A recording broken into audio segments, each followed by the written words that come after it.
Ushauri huo umetolewa na afisa anayeshughulika na sayansi ya bahari kutoka taasisi ya Blue Alliance, ndugu Saidi Shaibu Saidi, wakati walipokuwa wakitoa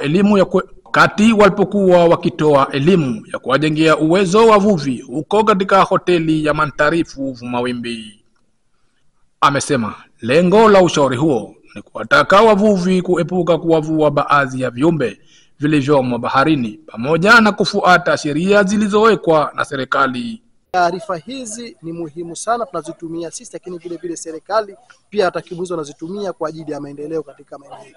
Lakini vile vile tumetoa uelewa wa kwamba kuna baadhi ya viumbe saizi viko hatarini kutoweka.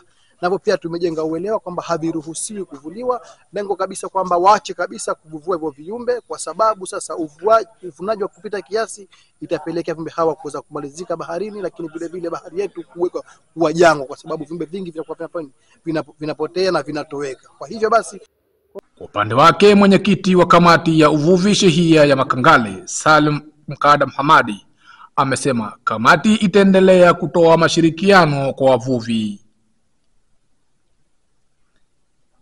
Basi fedha hii ambayo kwamba ni 30% tutahakikisha kwamba imewasaidia moja kwa moja wavuvi wetu, ili kuhakikisha kwamba bahari yetu tunaivua salama na kwa mashirikiano baina yetu sisi uongozi, lakini na wale wavuvi wanaovua.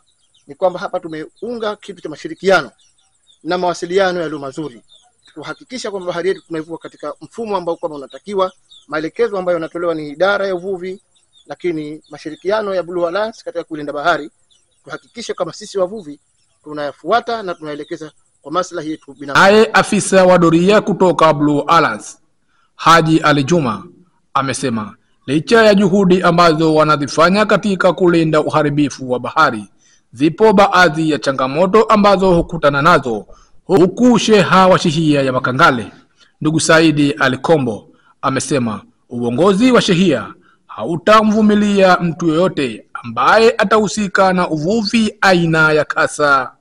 Ni changamoto kubwa mtu kendo kumpa elimu kuambia kwamba sisi unatuzuia riziki zetu, kwa sababu wavuvi asilimia kubwa wanategemea bahari, na kutegemea kwa bahari wanadhani kwamba ule uvuvi wanaovua ndio kitu ambacho kwa cha hapa wao chakula kufanya hivi na hivi, lakini hawajui kama ni uvunjifu wa mazingira.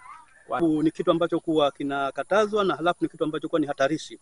Kwa hivyo wavuvi wote wana tabia ya kuchinja kasa baharini na baadaye kumleta kila mvuvi wanaojuana anapelekwa pakachani.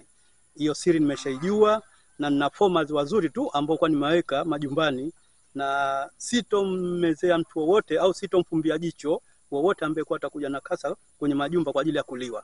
Poti kutoka Kisiwani Pemba, ni mimi Maulid Hamisi.